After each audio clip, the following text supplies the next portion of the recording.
Hallo, baie welkom. My naam is Dani Matthee en vandag in my video gesels ek oor die vraag: het Jesus regtig uit die dood uit opgestaan? Miskien het jy al daaroor gewonder. As jy nog nie die subscribe knoppie gedruk het nie, dit is die rooi knoppie ergens onder. Druk hom asseblief, ek sal dit so waardeer. Dit sal vir my baie beteken. Nou ja, kom ons val sommer dadelik met die deur in die huis. As ek hierdie glas vat en ek gooi hom op die vloer en hy breek in 1000 stukkies, dan is daar nie 'n manier wat ek die glasstukkies weer aan mekaar kan las nie. Nee, ek sal my vingers sny. Ek gaan nooit weer hierdie glas kan gebruik om uit te drink nie. Want as 'n glas gebreek het, is dit verby. Dis tickets, dis finaal, dis oor en uit. En so is dit ook met die dood, né? Die dood is ook finaal, dis verby, dis oor en verby. Voordat 'n mens sterf, is daar nog baie wat mens kan doen. Ons sê ja, die dokter moet nog hierdie behandeling probeer, of hy moet nog dit probeer, of ons moet daai gesonde eet volg, en dalk gaan ons dan gesond word, en gaan ons nie sterf nie. En ek het al soveel keer in my lewe gesien, hoe mense, wanneer hulle met die dood gekonfronteer word, alles in hulle vermoë doen, om net nie dood te gaan nie. Want die dood is so finaal, die dood is die einde van die pad. Of is dit? Die Bybel sê vir ons nee, die dood is nie finaal nie. Die dood is eintlik soos as ek hierdie glas laat val op die grond en hy spat in 1000 stukkies, dat hy weer sjoeps in reverse gesit word, die beeld, en die glas weer heel is. Hy niks makeer nie. Hy weer heel is sodat ek uit hom kan water drink. Die Bybel sê nee, die dood is nie finaal nie, die dood is nie die einde van die pad nie, want Jesus Christus het uit die dood uit opgestaan. Nou, het die opstanding gebeur? Is Jesus Christus uit die dood uit opgewek? Paulus skryf in 1 Korinte 15 vers 3 en 4, hy sê Christus het gesterf volgens die skrifte.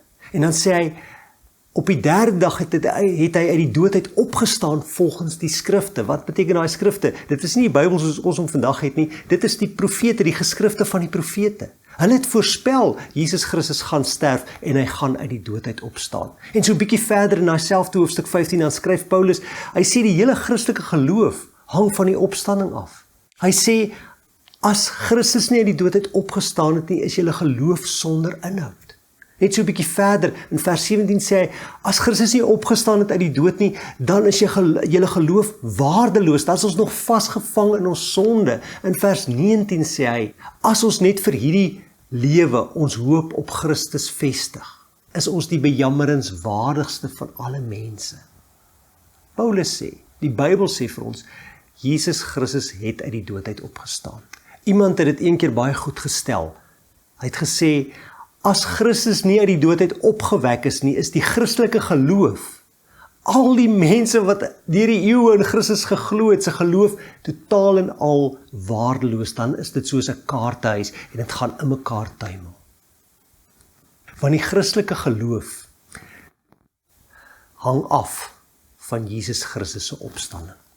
As hy nie opgestaan het nie, dan is ons geloof dood, waardeloos, sinloos, irrelevant. So, die vraag is, het Jesus regtig uit die dood uit opgestaan? Is hy opgewek uit die dood? Die Bybel sê ja. Die Bybel vertel vir ons op 'n paar plekke, nou moet ek dadelik sê, die Bybel is nie een boek nie, die Bybel is 'n versameling van boeke, daar is 26 boeke in die Nuwe Testament, en 'n hele paar van hulle beskryf vir ons dat Jesus Christus mens was op hierdie aarde, dat hy saam met sy disippels geëet het, en dat hy verraai is en deur die Joodse raad, die belangrike ouens in die Joodse samelewing in Jerusalem in hegtenis geneem is. Dat hy in die nag van Paasfees verhoor is en dat hy oorgelewer is nadat hy gegeesel is om gekruisig te word. En hy die laaste asem uitgeblaas en gesterf, sê die Bybel. Daarna het Josef van Arimatea gekom. Nou, Josef van Arimatea was 'n lid van die Joodse raad. Die ouens wat nie eintlik met Jesus oor die weg gekom het nie. Hulle het nie van Jesus gehou nie. Dis die ouens wat hom gevange laat neem het om te kruisig. Maar Josef van Arimatea het na Pilatus, die goewerneur, toe gegaan, die Romeinse goewerneur, en hy het Jesus se liggaam gevra. En hy het die liggaam gevat, dit in doeke toegedraai en dit in 'n nuwe graf gesit, wat nog nooit voorheen gebruik was nie. En daar het Jesus gelê in die graf van die Vrydag af. Die Saterdag en die Sondagoggend vroeg, vertel die Bybel vir ons, toe die vroue, en dit is Maria Magdalena en Maria die moeder van Jesus, en nog Salome, Toe hulle by die graf kom, die Sondagoggend vroeg, was die graf nie meer verseël soos wat die Romeine gemaak het, soos wat Pontius opdrag gegee het nie. En die wagte was nie meer daar nie, hulle was weg. En die graf was leeg gewees. Maar die Bybel sê nie net vir ons, Jesus Christus het gesterf en hy het uit die dood uit opgestaan nie. Nee, die Bybel sê meer as dit. Die Bybel sê, Jesus het voorspel, voor sy dood, dat hy gaan sterf en dat hy uit die dood gaan opstaan. Ons lees op 'n hele klomp plekke in die evangelies daarvan, onder andere Matteus 20 en in Markus 8. Daar lees ons dat Jesus vir sy disippels, sy 12 disippels bymekaar roep en vir hulle sê, die seun van die mens, ek gaan sterf, ek gaan oorgelewer word, en dan gaan hulle my in die kruis spyker, maar na 3 dae gaan ek opstaan uit die dood. En Petrus het nie daarvoor gehou nie, hy het vir Jesus gesê, nee, aan alle ewigheid, u sal nie gekruisig word nie. En wat het Jesus gedoen? Jesus draai na Petrus en hy sê, Satan gaan weg, staan weg uit my pad uit. Jesus spreek Petrus aan, asof die duiwel die woorde vir hom gegee het, toe Petrus wil ontken dat Jesus gaan sterf en uit die dood opstaan. En in Johannes, van Johannes 12 tot by Johannes 17, is Jesus besig om met sy disippels te praat, en op verskeie geleenthede praat hy met hulle oor sy sterwe wat op hande is, maar ook sy opstanding. En dan sê hy vir hulle in Johannes 12, hy sê, kyk na 'n koringkorrel, as jy 'n koringkorrel vat, dan is hy net een koringkorrel, en hy bly een koringkorrel, maar as jy daai een koringkorrel vat, en hom in die grond gooi, om begrawe in die grond, dan begin hy groei, dan gebeur daar 'n wonderwerk, en dan word daai koringkorrel 'n plant, en lewer die koringkorrel 'n groot oes op. So moet die seun van die mens, so moet ek ook sterf, begrawe word, en opstaan uit die dood. So Jesus het gesê hy gaan sterf, hy het gesê hy gaan uit die dood uit opstaan, en volgens die Bybel, en die boeke in die Bybel, het hy dit wel gedoen. Maar, dis nie die einde van die storie nie, want daar's 'n klomp alternatiewe teorieë rondom hierdie opstandingsstorie, noem dit dan nou maar so. Een van hierdie teorieë lees ons in die Bybel, in Matteus 28, dat Jesus se disippels in die nag gekom het en sy liggaam gesteel het, en dis hoekom die graf leeg is. So, Jesus het nooit uit die dood uit opgestaan nie, sê mense wat dit glo, hulle sê, nee, die disippels het sy liggaam gesteel, want om uit die dood uit op te staan is onmoontlik. Dit is fisies net nie moontlik, dit maak net nie sin logies nie. Die volgende teorie sê, Jesus was nie regtig dood nie. Hulle sê, ja, hy het gelei, hy is aan die kruis gespyker, en die mense het gedink hy is dood en het hom begrawe, maar hy het toe seker op die Sondag bygekom, nadat hy uit was, en hy het daarom uit die graf uitgegaan. En dit is hoekom daar 'n opstanding kampdag was, want hy was nooit regtig dood nie. Die ander teorie sê, die vrouens het die Sondagoggend by die verkeerde graf gekom. Hulle was 'n bietjie die mekaar gewees, en dit was vroeg in die oggend, en hulle het by 'n leë graf gekom wat nog nie gebruik is nie, en waar daar nie 'n klip voor is nie, en hulle het gedog, dit is Jesus se graf, en hulle het gesien die graf is leeg, en hulle het vir almal gaan vertel, die Here het opgestaan omdat die graf leeg was. Nog 'n alternatiewe teorie vir die opstanding sê, Jesus se disippels, en almal wat hom gesien het, en wat gesê het, hulle het hom gesien na sy dood, lewendig gesien na sy dood, hulle het almal gehallusineer. Dit is 'n vorm van hallusinasie, en mens moet dit so verstaan en verklaar. Nog 'n teorie sê, die hele ding van die opstanding is eintlik 'n geestelike saak. Mens moet dit geestelik interpreteer. Dit het nie letterlik gebeur nie. Dit het nie fisies gebeur dat Jesus uit die dood uit opgestaan het nie. Nee, dit het simbolies gebeur, en ons moet dit simbolies verstaan.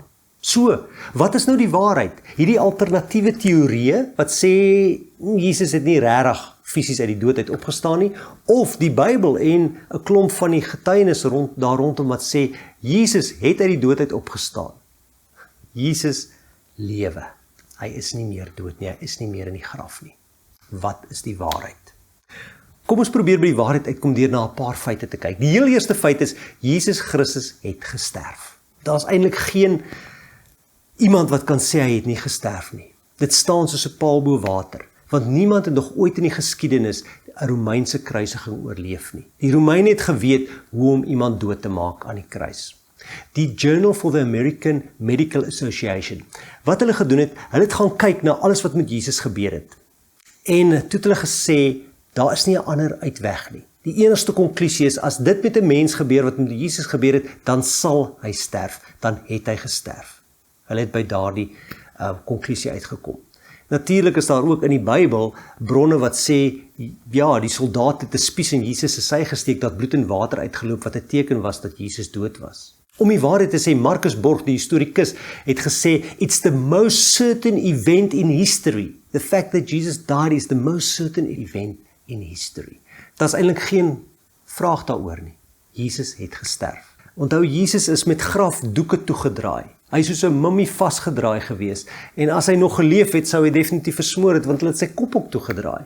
En hoe kan 'n mummie uit 'n graf uitkom en dan nog 'n groot klip wat voor 'n graf is, wat verseël is, wat deur wagte bewaak is? Hoe kan hy verby dit alles kom? Feit nommer 2. Die getuienis van die opstanding is baie vroeg aangeteken en opgeteken. Om die waarheid te sê, 'n paar maande na Jesus se kruisiging was daar optekeninge dat Jesus uit die dood opgestaan het.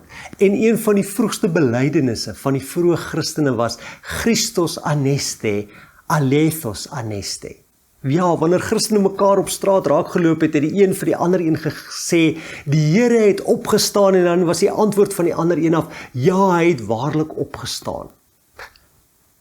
Dit is so duidelik soos daglig.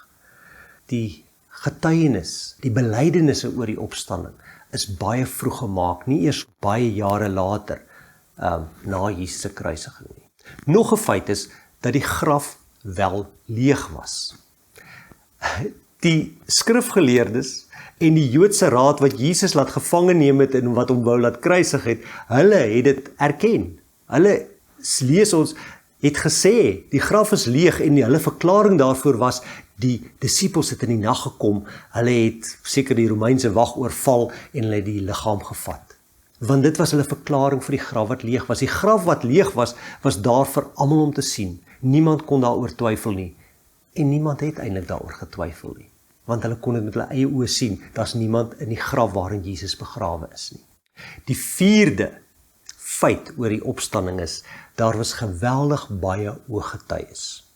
Paulus skryf in 1 Korinte 15, hy sê, die Here Jesus het aan Maria verskyn, ook aan Sefas, dit is nou Petrus, daarna aan die 12 aan die disippels, en ook daarna aan meer as 500 mense gelyktydig, van wie baie nou nog leef. Paulus sê, gaan vra vir die ouens wat Jesus met hulle eie oë gesien het. Johannes skryf in 1 Johannes 1, hy sê, ons het vir Jesus met ons eie oë gesien, ons het met ons hande aan hom gevat, en ons getuig van dit wat ons gesien en wat ons gehoor het. Ja, daar is geweldig baie ooggetuies, want in die loop van 40 dae, van Jesus se opstanding tot by sy hemelvaart, het hy op verskeie plekke aan verskeie mense verskyn. En hulle het vir ander mense daarvan vertel. Daarom het die storie geloop. Jesus het uit die dood opgestaan, en baie het hom gesien, met hulle eie oë hom gesien. As die opstanding nie werklik plaasgevind het nie, indien dit deur die disippels uitgedink is, soos sommige wat nie in die opstanding glo nie beweer, waarom sou die disippels dan die storie skryf dat die vroue die eerste getuies was wat gesien het dat die graf leeg was? Want onthou, hulle het in 'n patriargale samelewing gebly, waar die woord van 'n vrou geen gewig in die hof gedra het nie. Dis anders as vandag. So hoekom, as jy 'n storie wil opmaak, gebruik jy iemand wie se getuies nie aanvaar gaan word nie, om die eerste getuies te wees van die gebeurtenis? Nee, dis omdat Jesus werklik opgestaan het, en omdat die vroue werklik die eerste getuies was, daarom staan dit so. Hoekom sal die disippels hulle self beskryf as mense wat nie geglo het nie? Toe die vrou vir hulle kom vertel, Jesus het opgestaan, was hulle ontstel daaroor, hulle het dit nie geglo nie. Al het Jesus vooraf dit vir hulle gesê, wou hulle dit net nie aanvaar nie. Hoekom sal hulle dit opmaak, as dit dan alles net een opgemaakte storie is, soos sommige beweer? En, hoekom sou die disippels bereid wees om vir 'n opgemaakte leuen te sterf? Want die disippels is gevange geneem, hulle is gemartel, meeste van hulle het gesterf, omdat hulle geglo het in die opgestane Here. As jy die storie opmaak, hoekom sal jy vir so iets sterf? Nee, dan gaan jy dadelik sê, nee, hoorie, ek het my misgis, ek het die storie opgemaak, wanneer jou lewe bedreig word. maar die disippels was bereid om daarvoor te sterf, omdat dit regtig gebeur het. So, as ons hierdie hele vraag intellektueel benader, as ons wetenskaplik wil gaan kyk na alles wat gebeur het op Paasondag, dan lyk die mees logiese verklaring om te sê, as ons al die gebeure in oënskou neem, dan moes Jesus uit die dood uit opgestaan het. Dan het die opstanding fisies plaasgevind. Ons verstaan dit nie, ons weet nie hoe God dit kon regkry nie, maar alles dui daarop dat Jesus wel uit die dood opgewek is. Maar God wil eintlik nie hê ons moet net met ons verstand na hierdie saak kyk nie. God wil nie hê ons moet hierdie vraag met ons verstand net vra nie. Ja, ons kan dit doen en daar's niks meer verkeerd om dit te doen nie, maar God wil in die eerste plek hê ons met ons harte na die opstanding kyk. Want Paulus skryf vir ons in Romeine 10 vers 8 en vers 9. Hy sê, wie met sy mond bely dat Jesus Christus die Here is en met sy hart glo dat God hom uit die dood uit opgewek het, sal gered word. Want met ons harte glo ons en ons word vrygespreek, met ons monde bely ons en ons word gered. Ja, die opstanding is nie 'n akademiese saak nie. Die opstanding is bedoel om 'n saak van die hart te wees. En ek en jy moet glo, met ons harte glo, dat Jesus die dood oorwin het, dat hy op die 3de dag opgestaan het uit die dood. Ons kan met ons verstand probeer om dit te verstaan, om daarmee sin te maak, om na die gebeure empiries te gaan kyk, maar dis nie waaroor dit gaan nie. Vir God gaan dit, dat ons dit met ons harte moet glo. Ek wil afsluit met 'n laaste storie, 'n storie van 'n vrou in Pakistan, en dit het plaasgevind in 1967, baie jare gelede. Sy was 47 jaar oud en haar naam is Bilkish Sheikh. Sy was 'n vooraanstaande vrou in Pakistan gewees, en sy het 'n Bybel gekry, en sy het die Bybel oopgemaak, omdat haar vriendinne wat by haar gekuier het gesê het, kom kyk daarin, dalk is daar 'n profetiese woord in. En sy het die Bybel oopgemaak by Romeine 9, en sy het gelees waar Paulus geskryf het, dat die wat nie aan God behoort het nie, kinders van God geword het. En dit het vir haar goed geklink, maar toe sy op haar eie was, het sy verder geblaai na Romeine 10, en sy het daar gelees, daar die woorde wat ek net vir jou aangehaal het van Paulus, Romeine 10 vers 9. Wie met sy mond bely dat Christus die Here is, en wie met sy hart glo dat God hom uit die dood uit opgewek het, hy sal gered word. Ja, wie met sy mond bely en met sy hart glo. En sy het gedink, hoe kan 'n mens glo in die opstanding uit die dood? Dit is kettery, dit is godslasterlik vir 'n moslim om te glo dat Jesus uit die dood opgewek is. Maar, daardie aand, toe sy met hierdie vraag worstel, het sy in die slaap geraak, en het sy gedroom, dat Jesus nie net aan haar verskyn nie, maar dat Jesus vir 2 dae aan huis by haar kom kuier, saam met haar eet. En sy het Christus se teenwoordigheid ervaar. Sy het daarna gedroom dat sy vir Johannes die Doper sien. Sy het nog nooit in die Bybel gelees verder nie. Sy het nog nooit van Johannes die Doper gehoor nie, maar toe sy in haar droom hierdie man sien in sy sandale, toe sy net geweet sy naam is Johannes die Doper, en sy het later gaan uitvind by Christen sendelinge, wie is Johannes die Doper? En so het Bilkish Sheikh se pad begin, van 'n ongelowige na iemand wat in Jesus Christus glo, na iemand wat 'n verhouding met God het, met die lewende God. En het sy geleer, soos haar boek waarin sy haar storie vertel ook sê, I dare to call him Father. Het sy geleer om vir God ook haar Vader te noem, haar hemelse Vader. Jesus Christus het opgestaan uit die dood. Nie net ek sê so nie, nie net die Bybel sê so nie, maar baie ooggetuie sê so. En God sê, ons moet dit met ons harte glo, want dan sal ons gered word. En dit is my gebed vir jou, dat Christus se opstanding nie net vir jou 'n kopkennisding sal wees nie, nie net 'n intellektuele bespreking sal wees nie, maar bovenal 'n saak van die hart sal wees, omdat jy met jou hart glo, dat God hom uit die dood uit opgewek het. Selfs al weet ons nie hoe hy dit reg gekry het nie. Maar sien, wat vir mense onmoontlik is vir God moontlik. Hoe God dit doen, dit weet ons nie. Dat God dit gedoen het, dit glo ons met ons harte, met ons hele lewe.